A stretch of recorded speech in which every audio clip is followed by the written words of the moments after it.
Hello, citizens, and welcome to another pre-recorded Sunday school class. This is Histories and Mysteries, Redux, Phase 1, and we are going to be digging into biblical archaeologies. This is class number 2, part 2, where I, Bill Burris, your teacher, ask, what time is it? This is the class on biblical archaeology. What is Histories and Mysteries Redux? I've taken some of the classes from the various histories and mysteries that I've taught at the church, and I'm rerunning them here. I'm modifying them a bit to change the content a little bit for the online environment. These are a bit different than the very first class that I put online, which Christ to Constantine. That class was a condensation of over 8 classes. It was long, it was dense. This is a little shorter, a little fluffier, hopefully a little more palatable for those who don't, want to stay awake, so to speak. Let's pretend that it's Sunday school. So grab your caffeinated beverage of choice. Let's say it's Woody's Fair Trade Blend. That's pretty good, Joe. Take a seat in the back of the classroom in good Presbyterian fashion and look to the dumb joke on the whiteboard. Yep, it's over there on the left-hand side. And remember, this one is a geologist one, so we got to say it out loud for you to get it. Compared to other mountains, the Appalachians are just hill areas. Get it? Yeah, okay. Moving on. Our passage for the day. We always have to have at least one passage for each day. This is the passage for this class. It's from Isaiah chapter 46, verses 8 through 11. Remember this and consider, recall it to mind, your transgressors. Remember the former things of old, for I am God, and there is no other. I am God, and there is no one like me, declaring the end from the beginning, and from ancient times things not yet done, saying, my purpose shall stand, and I will fulfill my intention. Calling a bird of prey from the east, the man for my purpose from a far country. I have spoken, and I will bring it to pass. I have planned, and I will do it. On to the much dreaded agenda. We're going to be doing our opening prayer. Yes, I'm sorry, got to do the opening prayer. We're going to go over our schedule as short as it is. We're going to talk some initial disclaimers and definitions, and then we're going to start digging into biblical archaeology and what academics has got to do with it, what religion has got to do with it, what politics has got to do with it. Then we're going to start looking at biblical chronology and the various events that tie biblical chronology to the other chronologies of the Middle East, Egyptian and Mesopotamia. We're going to talk about some important finds in biblical archaeology, and then we're going to wrap it up by asking what's next. So let's get started with the opening prayer. If you know it, say it with me. Dear Lord, even though Bill is teaching us, may we please learn something of value. Amen. All right, the Redux schedule right now. We've already done part 1, basic Old Testament history. You're welcome to go back and refresh yourself with that knowledge at any time. It's online. And part 2, what time is it? That's what we're doing now. Then what? Phase 2. I'm not sure what phase 2 will be. We're going to ask that at the end of this whole presentation, and we'll describe some options. So, some disclaimers. Let's get this over first. There will likely be some geology in this presentation. I'm sorry, I'm a geologist. There's probably going to be some geology in here. Okay. Warning, because archaeology is the primary subject of this discussion, there will likely be references to the Tomb Raider video game. On second thought, nah. Warning, because archaeology is a primary subject of this discussion, there will be references to Indiana Jones, the original Tomb Raider. This presentation will also include references to Ancient Alien TV shows, one of my favorite stupid dumb shows. Also because Ancient Aliens, we all know, built the pyramids, and most importantly, because of this guy's hair. Warning! The presentation will often present facts from dubious sources like unencyclopedia.com, which is a satirical website meant to anger people, which at least makes them honest in their intent, unlike other dubious sources out there. The presenter will do his best to describe the sources of his information and their reliability, but since he's only a geologist and really only knows dirt, rocks, and water, he will most likely get it wrong. You have been warned. Okay, so if we're going to start off with some definitions, and the first definition itself is going to be archaeology. Some definitions. So, archaeology. Wikipedia says archaeology is the study of human activity in the past, primarily through the recovery and analysis of material culture and environmental data that they have left behind. The Unencyclopedia says archaeology, or archaeology, is the study of really old stuff. Many people confuse archaeology with archaeology due to the almost identical spelling and the fact that they mean the same thing. More definitions. Biblical archaeology. Wikipedia says biblical archaeology involves the recovery and scientific investigation of the material remains of past cultures that can illuminate the periods and descriptions in the Bible. Now, there is no definition of biblical archaeology in the Unencyclopedia, but we can always go to what their entry is for the Bible. The Bible is a collaboration of various authors, first being published by Stone Tablet Press around 6000 BC. It is separated into two volumes, Volume 1, the Old Testament, and Volume 2, the New Testament. Volume 1 is centered on the mysterious figure, the Father, whose actions are only described vicariously. Volume 2 focuses on the progeny of the Father dubbed the Son. All right, some further clarification. Geologists like myself, the science of the earth. We do dirt, rocks, and water. Paleontologists study prehistoric life. That's fossils. Historians study history, from books. Archaeologists are some kind of weird blend of some of all of that stuff up above. Okay, again, some basic geography. This is some of the same material I covered in the last installment. Okay, you've got the Fertile Crescent in the Middle East. This is an area in which you can actually grow crops and sustain a civilization because there's enough water for agriculture. And that extends up the River Nile in Egypt, across the coast of the Levant or Palestine or Israel, however you wish to call it, up into northern Syria, the area called Phoenicia, that's Lebanon and Syria, and then down into the Mesopotamian area between the Tigris and Euphrates rivers. This is our basic function. The two centers of empire are Egypt and Mesopotamia, and the area of Palestine, Phoenicia, the Levant, is kind of caught in between the two. Okay, now on to some of the issues and challenges associated with archaeology. It's academic. The challenge in archaeology lies in trying to determine facts about history from the sparsest of evidence. And of that sparse evidence, very little of it constitutes written evidence. So, it's actually trying to take very little and trying to extrapolate a lot. And this is one of the things that often occurs when you see TV shows about archaeology, is that you can often hear archaeologists making very broad claims about what this particular site and the evidence there indicates, but in reality, the evidence is very, very Spartan. You can make those claims, but you have to understand that it doesn't take much to disrupt those claims in terms of other evidence being found at the same location or other locations. So let's take, for example, Megiddo in Israel. This is a famous town, a long town with a long history, and now it is just a hell out on the plain. Okay, Megiddo, the word Megiddo for the town, it's the root word for Armageddon. The town dominates the surrounding plains. These plains, you have to cross these plains if you're going to be traveling from Egypt to Mesopotamia on a route that takes you along the coast. You kind of got two ways.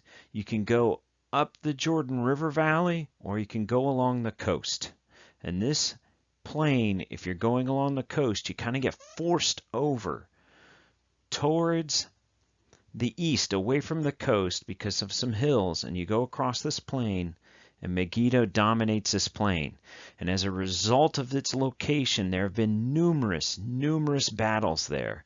And it's been so associated with warfare and battle that Armageddon, the final battle, will, according to Revelations, be taking place here in the plains around Megiddo. Now, cities in this part of the world rise, they grow, and then they fall due to natural disaster, drought, fire, war, and then new cities often start on the ruins, reusing the materials of the old city. And as a result, the foundation of one city is the remains of the previous city. And over time, these cities get built up on hills that constitute older cities. We call these tells.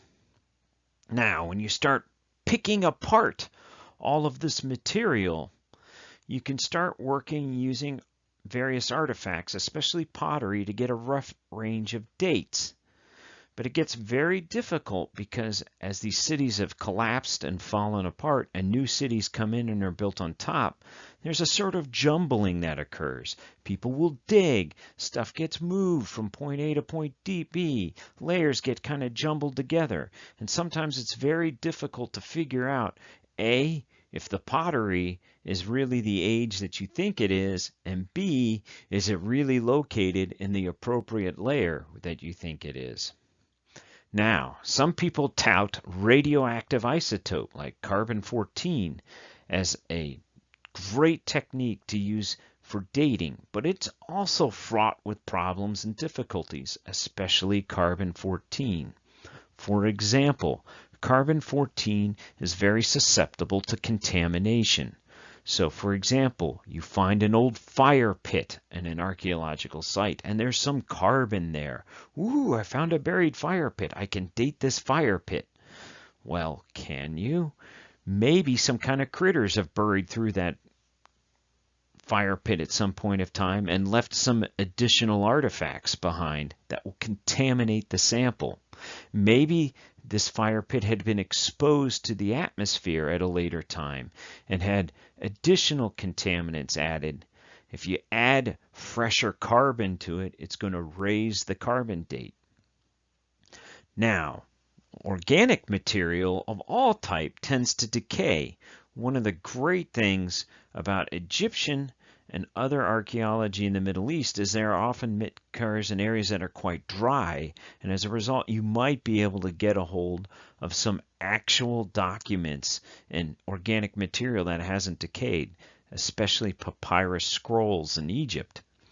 We've found some ancient ones there, and it's really cool and great when you do so.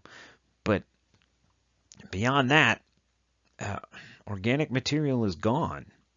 And did I mention the lack of writing? On a whole, there's almost no writing.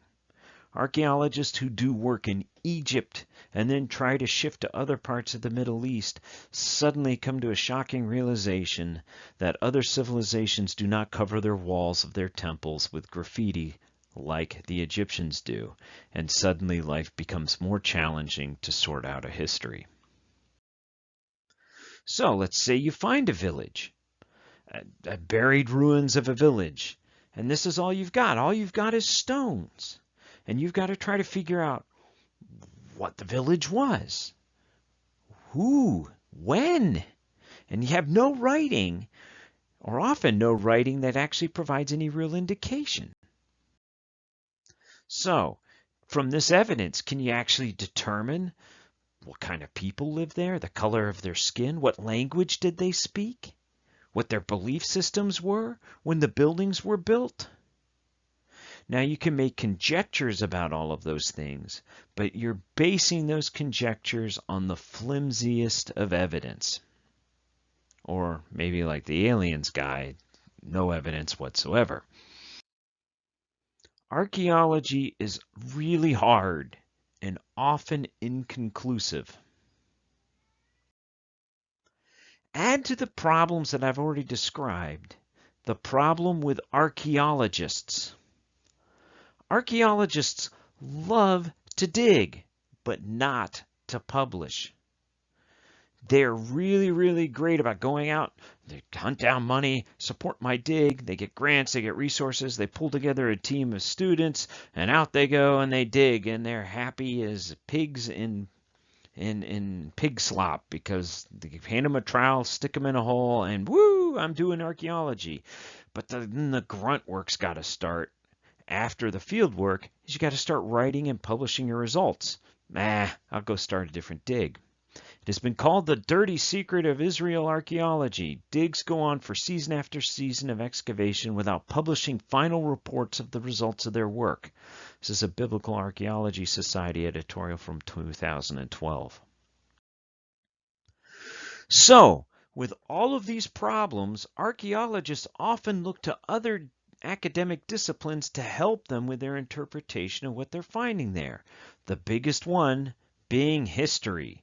They're trying to look for corroborating evidence in the historical records that will support or allow them to make conclusions about what they're finding in their archaeological sites. There are occasions when the written record matches the archaeological record, and those occasions are just mind-blowing in terms of those fields. It's really, really cool when that occurs. Which brings us to the Bible. Can you use the Bible as historical evidence? The basic question is, can we consider Bible as a primary or secondary source of history? Now, by a primary source, we mean somebody who was there. We have several primary sources of history, written history from the Bronze Age, in cuneiform tablets that have been stashed and saved in archives through various cities throughout the Middle East and Egypt. And many of those are letters written from one ruler to another. That is a primary source. It occurred at the time. Okay, as opposed to a secondary source where somebody who wasn't there is reporting what somebody told them. So is the Bible a primary source or a secondary source for history? Do we even consider it history at all, or do we consider it mythology? Or, as some historians argue, no relevance at all and should be ignored completely. If you get a group of academics in a room and ask them, there's not going to be any real consensus. However, even if you do not take the Bible literally, it has references to known historical events that are corroborated elsewhere in the historical record.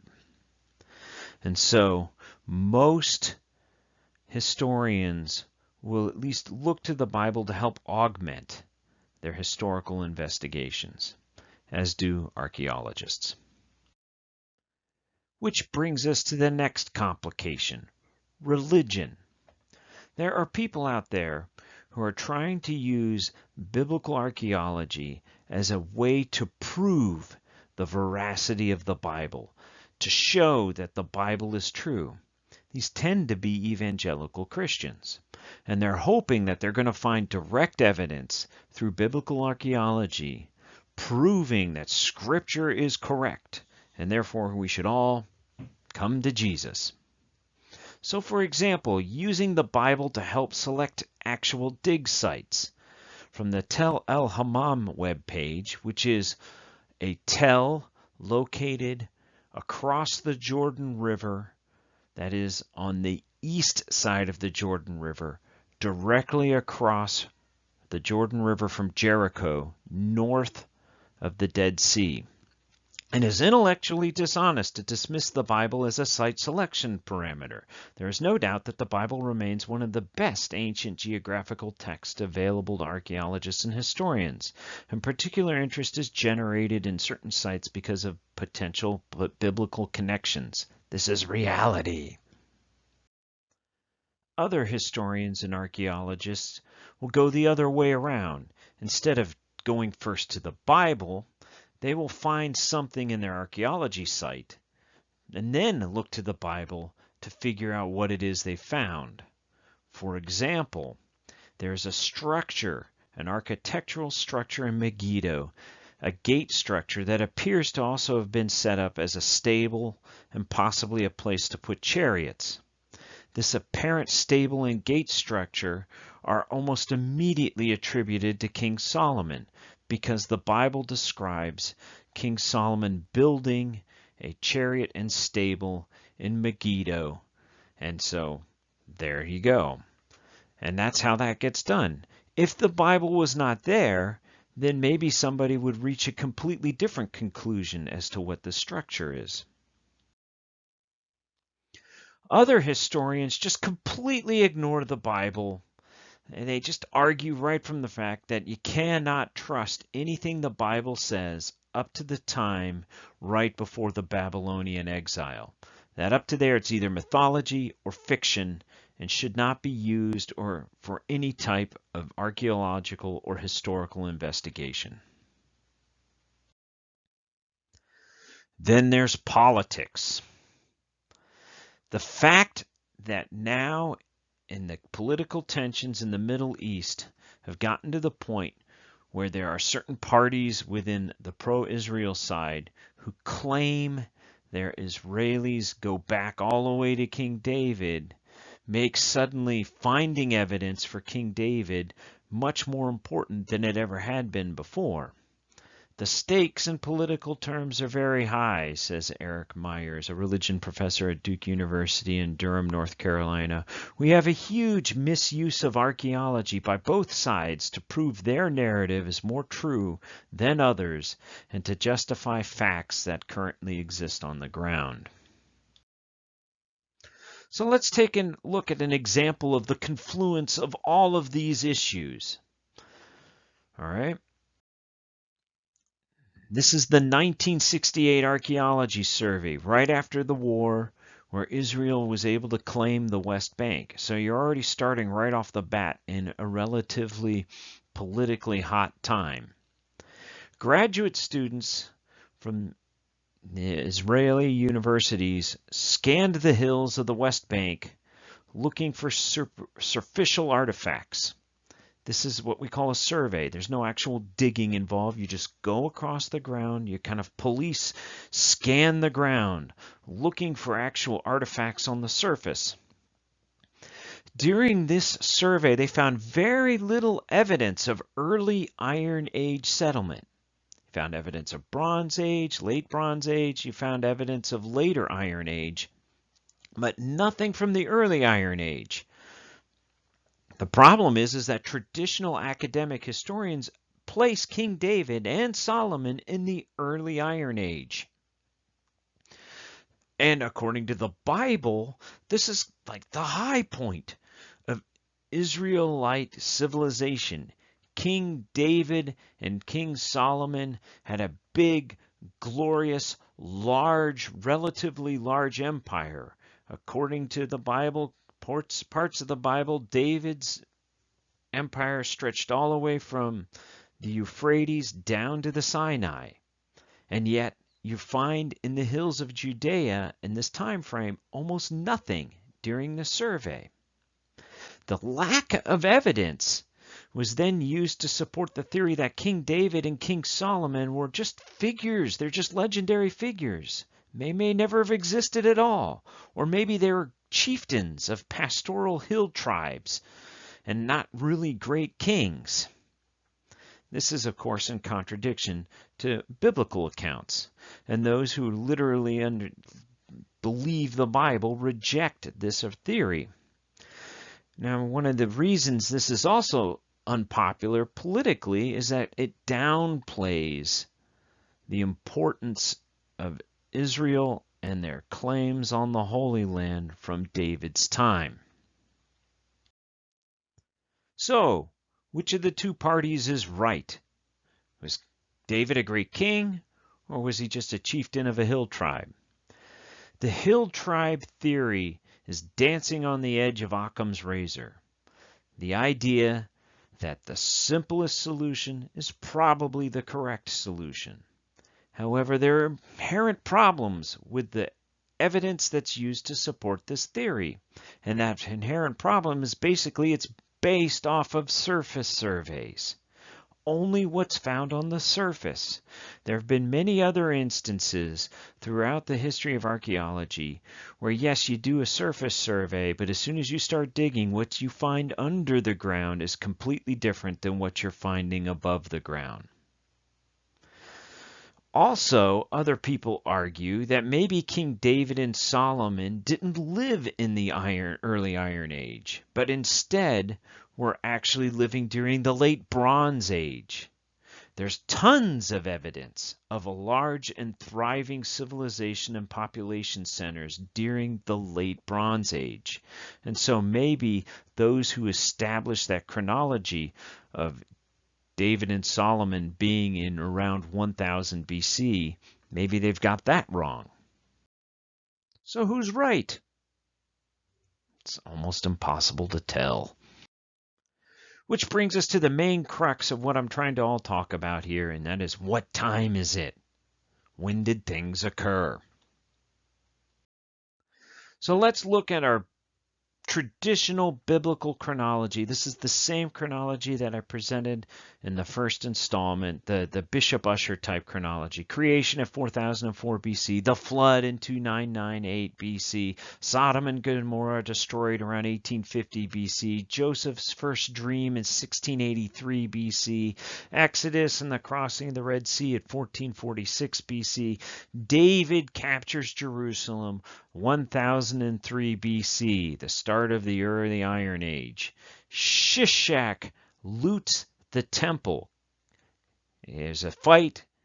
Shishak invades, conquers Jerusalem, and loots the temple. The pharaoh Shishak in 926 BC. The kingdom becomes divided in 931 BC. The northern kingdom falls to the Assyrians in 722 BC, and we get the lost tribes of Israel. They're hauled away. The Neo-Chaldeans or the Neo-Babylonians or the Chaldeans conquer Jerusalem in 588, and you start the Babylonian exile. Alexander the Great dies in 323 BC. His empire falls apart.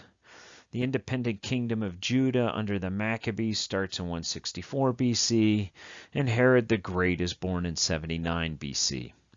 Now, that's a basic biblical chronology, a traditional biblical chronology. While stuff was happening in Palestine, stuff was also happening in Egypt. Let's take a look at what we consider a conventional chronology of Egypt. There's a lot of debate amongst historians as to what the chronology is of Egypt, but this is as close as you can get to consensus, a kind of conventional chronology built on written and archaeological evidence. The first dynasty starts in Egypt around 3400 BC. Thutmose II rules in 1479 to 1425 BC. I put this down because that is the traditional time of the Exodus in the biblical chronology.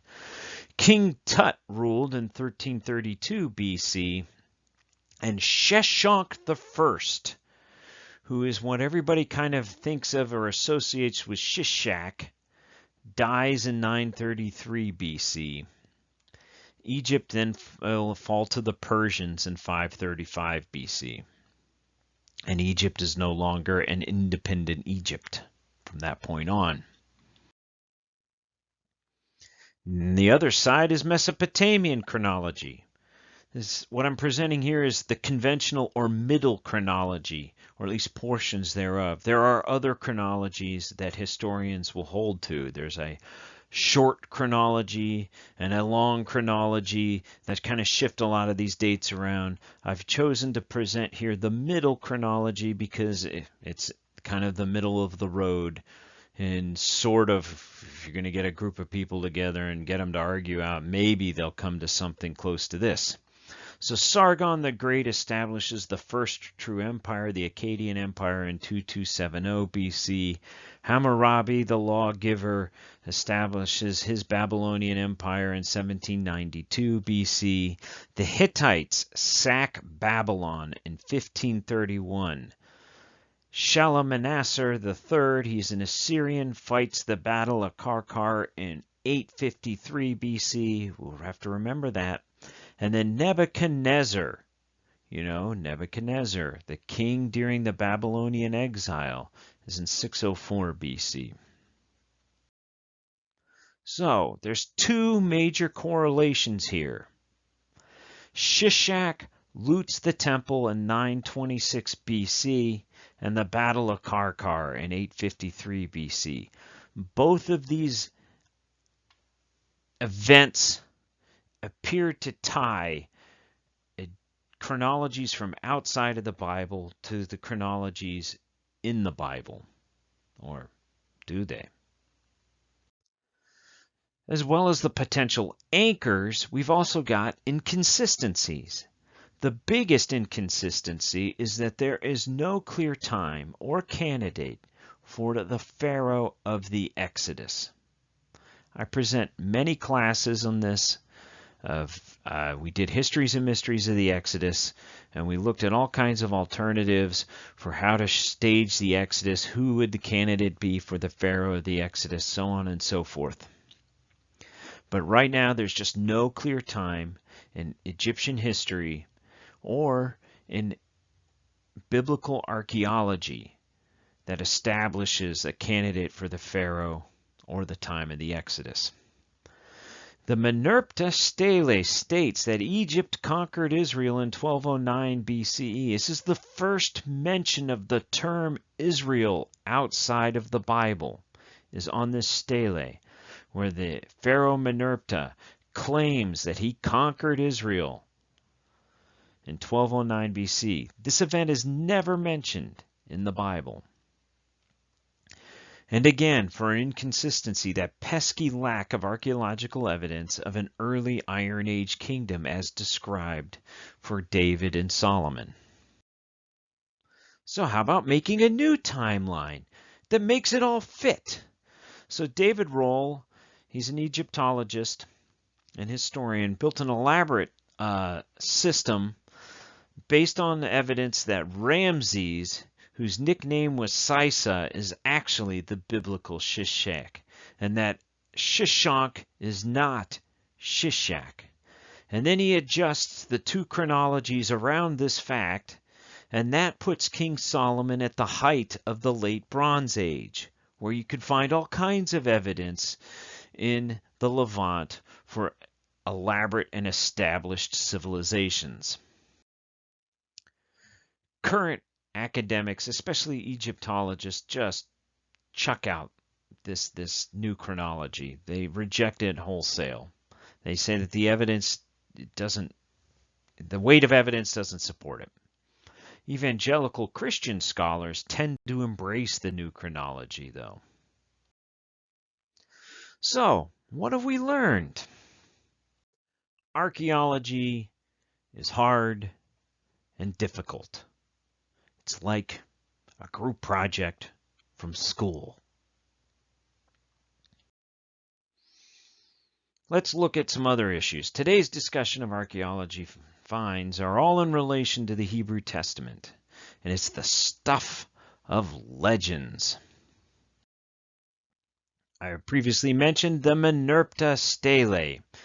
This is the first time that Israel is mentioned in a historical record outside of the Bible. It's attributed to 1208 BC. It describes the campaigns of the Pharaoh Merneptah, and it includes a sentence commonly translated as Israel is laid waste and his seed is not. And the next artifact we're going to discuss is the Tel Dan Stele. It is a stone with inscriptions on it found in the Tel at Dan.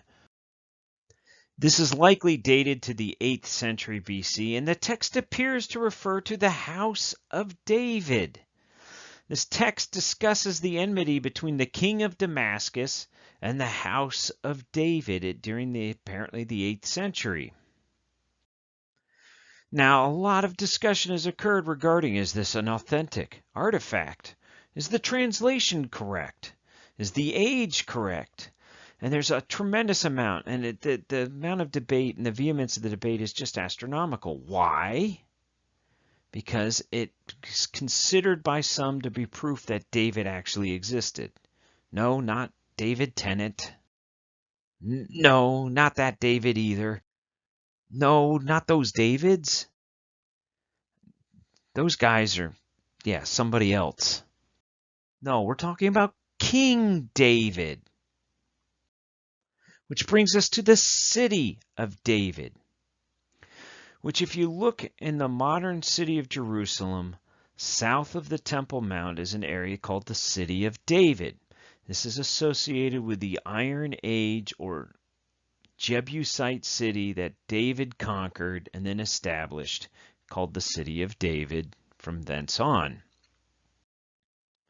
So here's modern Jerusalem. You can see the dome of the rock there, and extending towards the bottom of the picture is the City of David from the walls extending southward. You can almost see a road running through it. That rise there that extends outside of the wall, south of the Dome of the Rock to the bottom of the picture, is the City of David.